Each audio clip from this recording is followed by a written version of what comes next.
Juan Kapitulo 6, versikulo 35. Si Jesus miingon kanila, "Ako mao ang pan nga naghatag sa kinabuhi. Ang muari kanako dili nagayod gutomon, ug ang mutuo kanako dili nagayod uhawon." Ang mga puno Pan sa kinabuhi.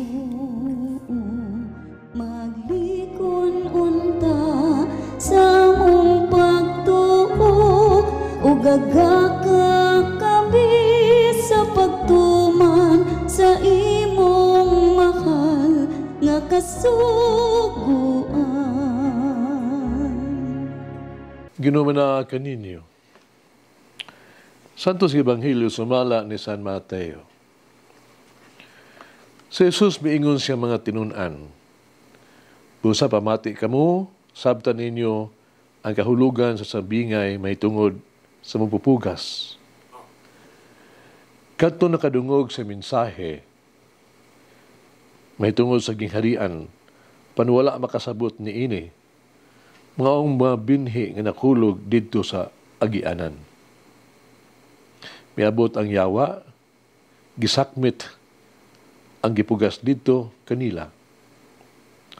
Ang binhi nga nahulog sa yutang batuon, mao ang mga tao nga malipayong midawat sa mensahe sa pagkadungog nila niini.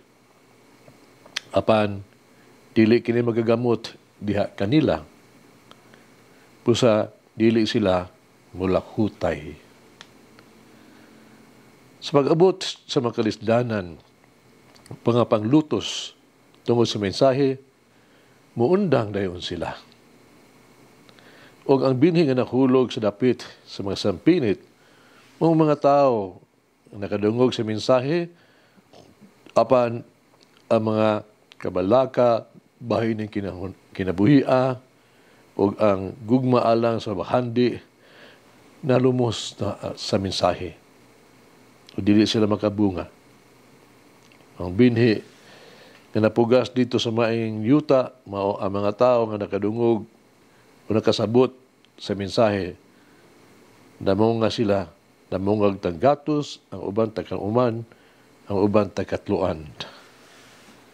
Ang Ebanghelyo sa Ginoo. Pasalamati ang Ginoo kay siya maayo, ang iyang gugma mulungtad hangtod sa kahangturan. Pasalamati ang Diyos sa tanang mga Diyos, ang iyang gugma malungtaron. Pasalamati ang Ginoo sa mga Ginoo, ang iyang gugma malungtaron.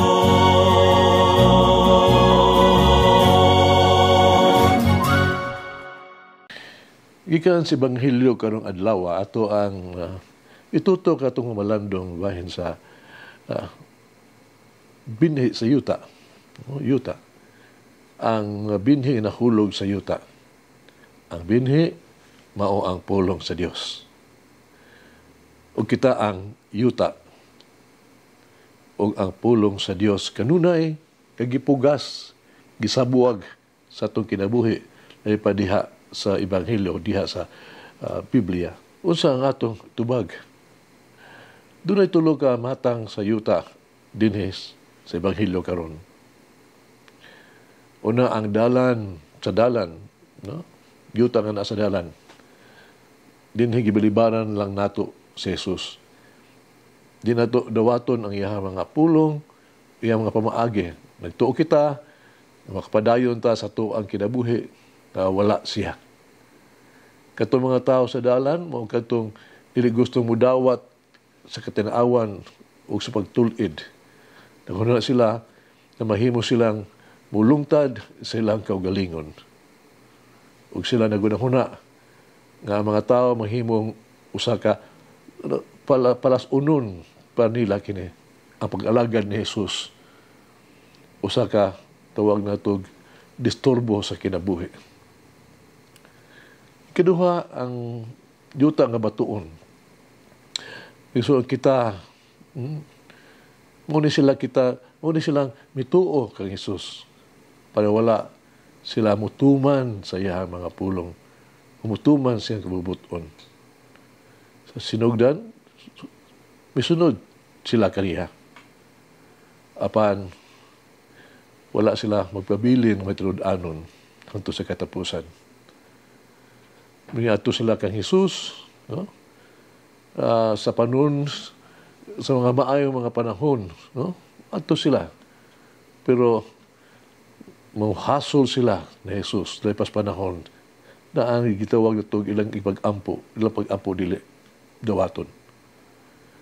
Kato mga tao sa batuon nga yuta, mo katong kanunay nagsugyot apan dili mulihok, nag-propose apan dili mo perform, misaad pero dili gyud mutuman. Ikatulo, katong mga binhi na yuta nga tunukon, kini sila nakaila kang Jesus apan dili nila gusto ang iyang dili nila gusto itugyan nila ilang kaugalingon ngadto kaniya. Mituo sila kaniya apan dili nila gusto kay ihatag kaniya ang ilang panahon, talento ug bahandi. Ginawat nila siya pero dili sila willing mo give up mo sakripisyo para kaniya. Kini ang mga kinabuhi na napuno sa daghan kaayong interes kalibutanon. Busa, di na ito mahimo nga si Jesus wala mahimo nilang prioridad sa ilang kinabuhi. Kato mga tao hinuon, taliwala sa mga tunok, mga katong mga tao nga negatibo nga panghuna-huna. Ang nahuna na anaras pagdaot, no? Pagpanaway. Kayo na silang makitag unsay daotan, sa dili maayo. Kayo nagipakita nila ang sayon o komportable. Sa ingon, kayo nilang isalikway, gibiyay kung bahin na sa sakripisyo o pagservisyo o paghatas kagalingon. O katong mga binhi nga diha sa maayong yuta, no? Usari ka kinabuhi, diin mga kinabuhi nato ba, yutang magagamot diha si Jesus, ang iyang pulong, umamunga kinig tanggatos, kanuman, katluan, pila kapilo. Kanatong pangaton ang kanatong kaugalingon. Usamang matang sa yuta, ako ikaw. Usay ato ang nabuhat alang sa Dios ug alang sa komunidad. May mga bunga kita nga puno sa katamis ug malungtaron. Tunay sugilano, no, sa kinabuhi ni Saint Bernard. Usa ka adlaw ni ana, no? Siya nagkabayo siya. Kasagaran magkabayo siya, mag-ampo siya, pero higayon na wa siya makaampo. Nahimamat niya ang usa ka mag-uuma sa bani, kay kas bani ka, nga nakakita ka niya, nakakomentaryo ba? Isultian niya si Bernard, nga nganong wala man ka mag-ampo, kasagaran unta, mag-ampo ba gamit, tas basta kay kas mong kabayo. Nalinga tingali ka, no? Nangutana siya. Mag-uuma, mingon, ako, kung ako pa ni ana, ako pa na si mong lugar, dili dyan ko, mag-ampo dyan ko, di dyan ko mabalbalda sa pag-ampo. Si Saint Bernard, ingon siya, sige, no? Ihato ko ni mo ang kabayo, ikasakay di ere, o pag-ampo. Pag-ampo, unya kong panlitan, mag-ampo ka nga, dili ka mabalda, akong ihatag kanimo ang akong kabayo. Misugot ang mag-uuma. Sakay na siya, nag-ampo siya, sa amahan namo, laka sa langit, balaan ang imong ngalan. Unya, nihunong siya. O mahinaminamon kay siyang utana ka San Bernard, kabayo na di apel ang sadol, ang lingkuranan. Ang igsoon, hagit sa kinabuhi. Nagahin ba ako o kita ang panahon sa pagbasa sa Biblia? Ato ba ang gituman ang mga hagit sa pulong sa Diyos ato ang nabasa sa Biblia? Mag-ampo kita. Yun ang Jesus, ang bala ang magpupugas. Sa matang higayon nga minaw ako sa imong pulong, tabangi ako nga mas masabtan kini. Tabangi ako sa pagdawat ni ini, o pagtuman ni ini. Bisan ang imong pulong, magasugo ka na ako, lisod ka radikal ka nga kausaban pag-usason kinabuhi. Tabangi ako untas pagtuman ni ini.